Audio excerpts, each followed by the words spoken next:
Today I am joined by someone who's been making serious waves in the modern metal scene. Dorian Pavlović, the voice and mind behind Croatian heavyweights Ocean of Another. Blending crushing breakdowns with haunting melodies and brutally honest lyrics, this band is tackling the darker side of the human condition head on. Their latest EP, Loneliness of My Kin, hits like a fist to the chest and a hug to the soul all at once. And I cannot wait to dive into the heart behind it. G'day, mate. How are you today? Welcome to the show.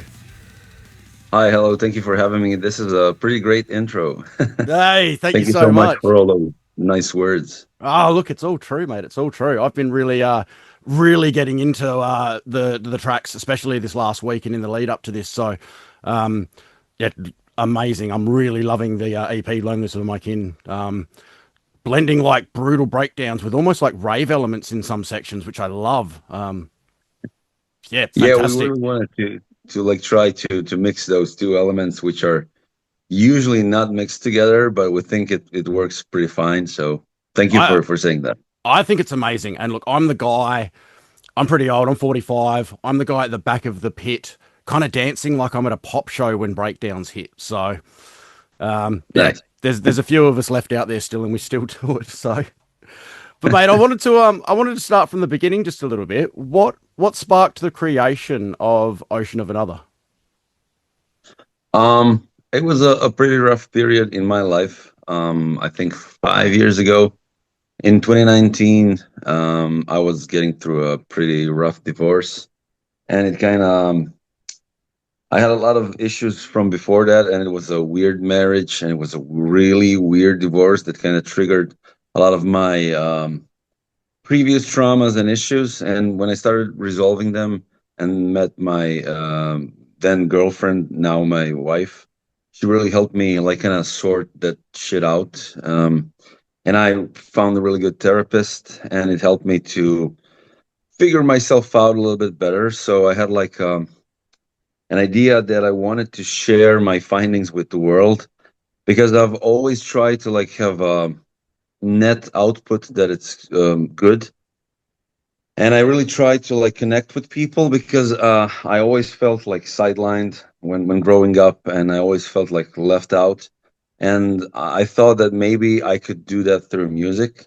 Then I found like 4 friends that felt the same, and we shared a lot of same influences musically, but also went through a lot of the same shit when growing up and in our adult lives also, because we had some issues even later on. And basically Ocean of Another as a band became like a rally point for anyone who needs a place to feel safe, a place where he can share his experiences, and possibly and probably a place to start the healing process. Because I know we sing a lot about like bad stuff and sad stuff and heavy stuff, but I don't want to leave anyone depressed or feeling bad. I just want to share our experiences with others, because I think the worst thing that happens in life is that someone can tell you, and especially your pain and your trauma will tell you, that you are alone, and no one feels the same way as you do, and no one will ever be able to understand what you're going through. But that's not true. Like, a lot of people feel the same way, and if you share that with other people, then the problem becomes a little bit smaller and it's easier to resolve. I couldn't agree more. My number one policy when it comes to mental health is being open and honest. Yep. And I am someone that everyone that knows me, I've had massive struggles with my mental health, and still do. Have massive struggles with it. But look, it's all part of the roller coaster of life for me. And you know, I'm the same as you. I've got an amazing therapist now. I'm seeing some fantastic doctors, and doing all the right things. So always moving forward. Really glad to hear that. Yeah, always moving forward in a positive direction. Well, trying to anyway. But yeah, no, it's fantastic. I think hitting those issues though is an important thing. It's something that's very much, especially in the metal community, people are not that it's shunned, but people don't tend to talk about their feelings too much.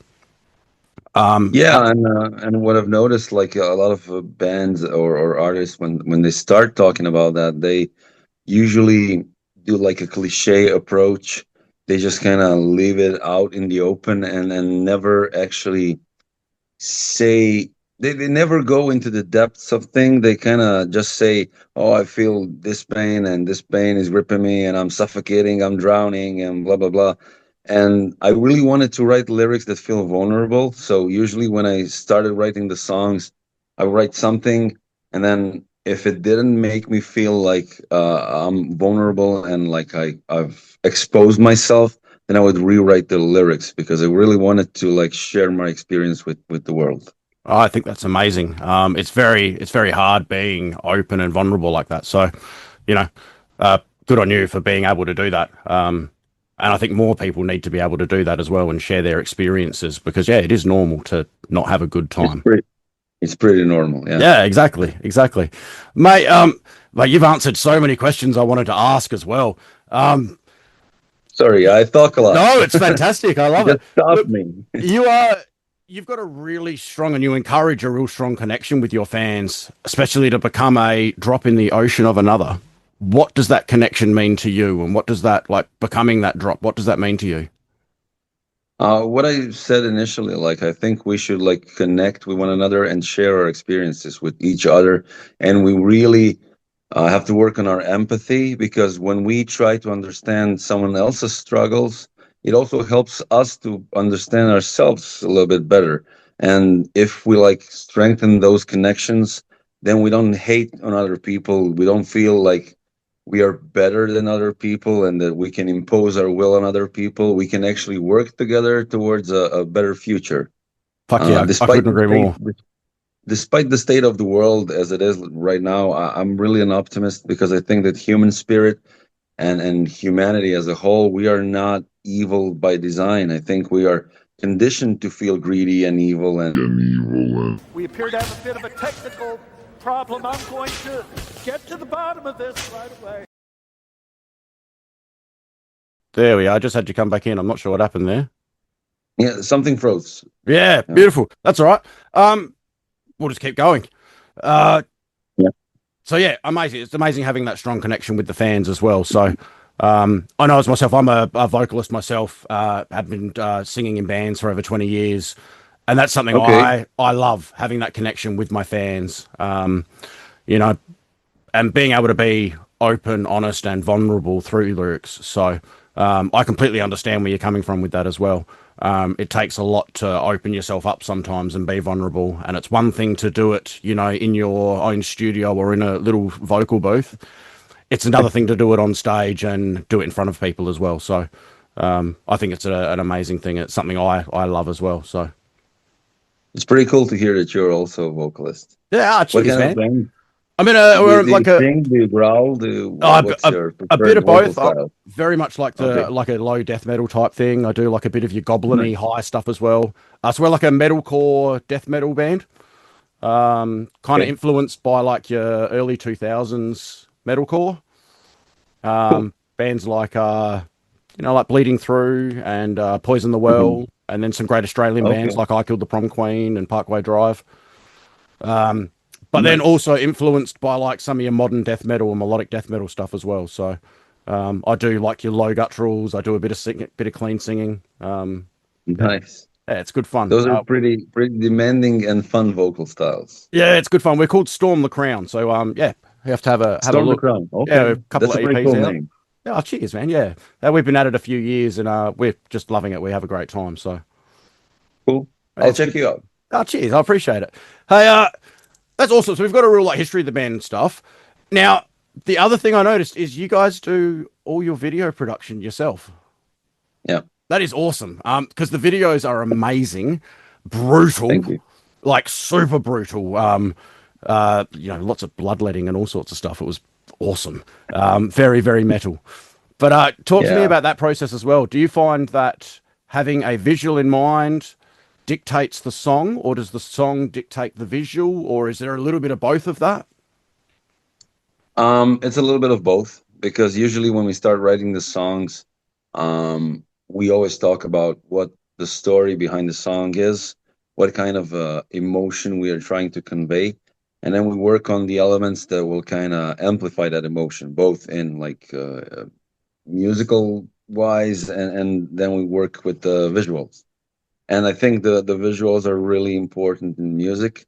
I think in the past couple of years, bands have kind of maybe pushed visuals to a side, and they think that videos are not that important anymore. But if you go back, I don't know, to 2005, and you recall all the Slipknot, Korn, Edema, I don't know, high budget videos that are like really great for world building, and they amplify the songs, and they give you layers that you can like go through and enjoy the band more than just having a video of five guys playing in a room, which is not. It's okay if you are making videos just like that, but I think you can always try and maybe do them a little bit better, or just try to put something more into it, and it will return to you tenfold. Like, it will definitely work better for you if you try and work on your visuals.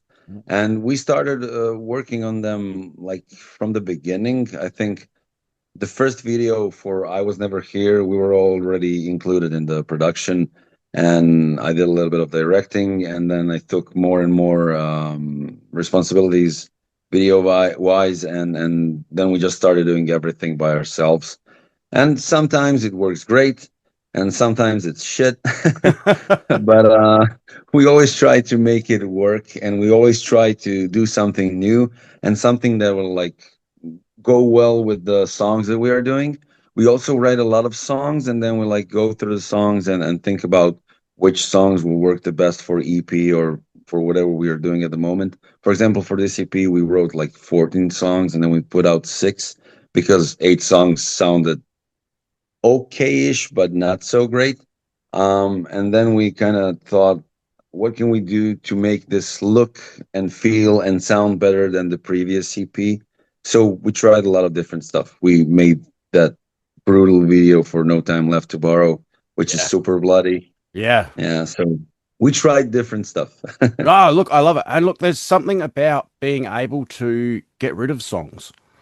I think there's a power in that, being able to say, these 6 songs stand out above the rest. Let's just, Yep.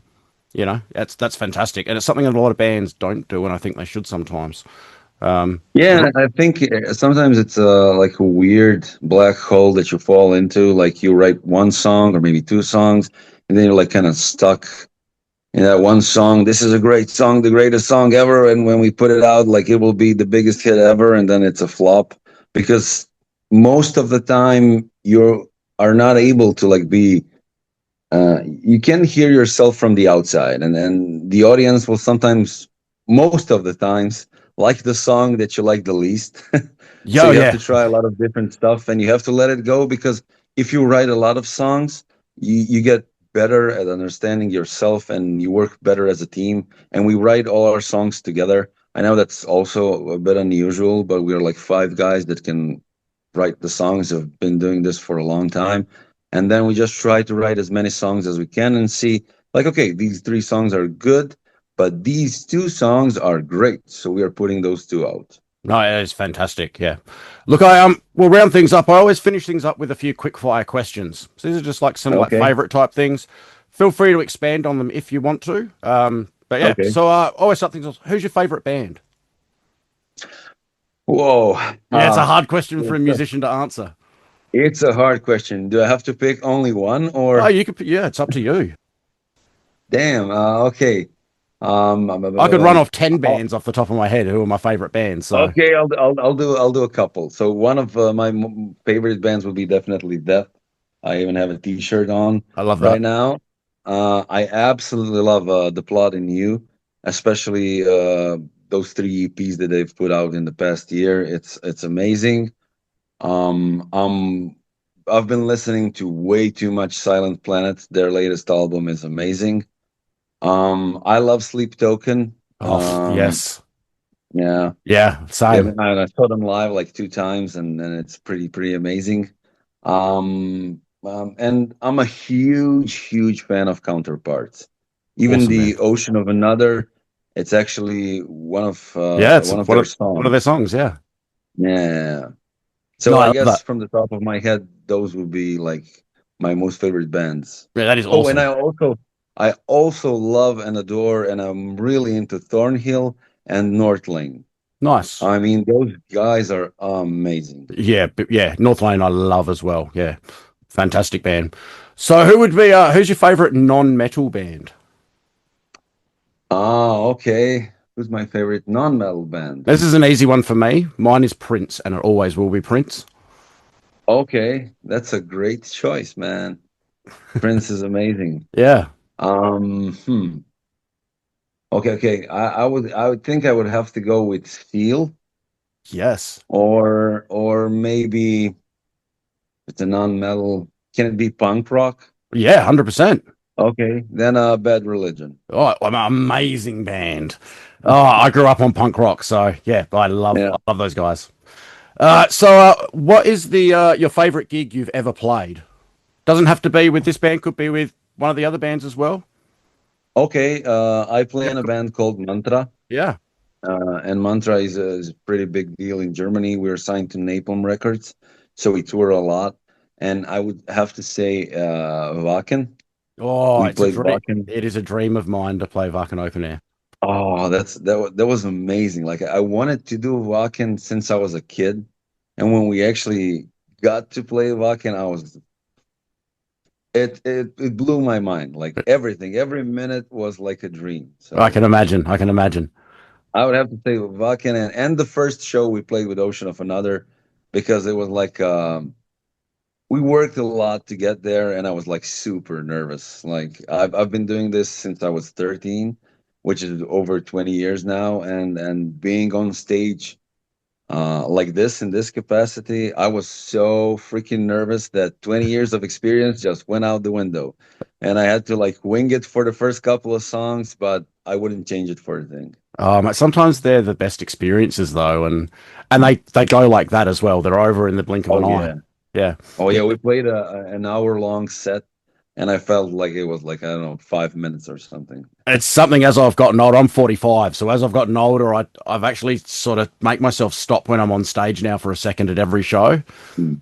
and just take it in And for a take it in. second. Yeah, Yeah. yeah, and I've got a certain song that I do it to. So every time we play this song, I always know that when that bit comes up, all right, it's time to stop, take a breath, have a look at the crowd, enjoy the moment. But I think that's wonderful because you like just allow yourself to feel everything you need to feel and make really good memories. Yeah, well, it's after years of looking at gigs and just going, I have no memory of that show. So, yeah, so I always try and Yeah. take that second, and yeah, it's important, I think. Mate, what was the first band that put you onto heavy music? Okay. So I started listening to heavy music when I was like really, really young. I was 4 years old, and my grandma was into like Pink Floyd and AC/DC. That is awesome. Um, so I think the first band that got me into heavy music would be Pink Floyd. That is fantastic. Yeah. Well, from the like the Wall album, or I don't remember what was the first songs that we listened to because it was my great grandma, and yeah. she like really liked Pink Floyd, and she would tell me like, put on that music that you like. And I love that you And I was threw like four. yeah, I love that. What? I love that you threw an AC/DC in there as well with the hometown Yeah. boys. I mean, AC/DC are absolutely amazing. When I was a teenager, I had a black SG like Angus I had, and I also had like a dog tags with his face on an AC/DC logo, and I was only wearing AC/DC t-shirts, and I was like really into AC/DC. I had one DVD. I think the name of the DVD was like Stiff Upper Lip or something like Yep. that, and that was the DVD that I would go to the school, and then when I got home, I would always first thing that I would do, I would always watch that DVD, and then I would go and do my homework. See, being in Australia, they kind of hit differently here because they were like a top 40 band almost. They were mainstream Okay. music for us. And so growing up as a Okay. little kid, I had AC/DC in like my whole life. Yeah. Um, awesome band. And yeah, a Yeah, soundtrack to my childhood. So that's pretty cool. yeah, very cool. Mate, thank you so much. I really appreciate your time. Um, we'll round up, but I always finish up with letting you plug whatever you'd like. Have you got anything you want to plug? Any shows? Anything coming up? Go listen to Loneliness of My Kin because we Yes. have we released it I think a month ago, a little over a month ago, and we have more music in the works, and we are booking shows for next year. And if you want us to come to Australia, we know where the airport is, and we would gladly come. So, like, Mate, invite us over, and we we will would come love to to have drink you your beer. here. We would love to have you here. And That- we've got plenty of beers that we can show you as well. Okay, okay, that would be pretty cool. We'll get some good Aussie And beers into you. okay.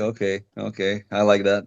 And I don't know, to round it all up, I would just say, like, try to be kind to one another, and if not to one another, just trying to be a little bit kinder to yourself. That's a good start. So I love that. I love that so much. I definitely love the being kind to yourself, because I think if you're kind to yourself, then being kind to others is so much easier as well. Yep. Yeah. Fantastic, mate. Again, thank you so much. I really appreciate your time today. And yeah, get out there, listen to the Loneliness of My Kin. The singles on there. We've got Loneliness of My Kin, and we've got No Time Left to Borrow. Brutal videos. So go out there and watch them, guys. And I appreciate your time. Thank you so much, mate. Thank you so much for having me. Anytime. Now.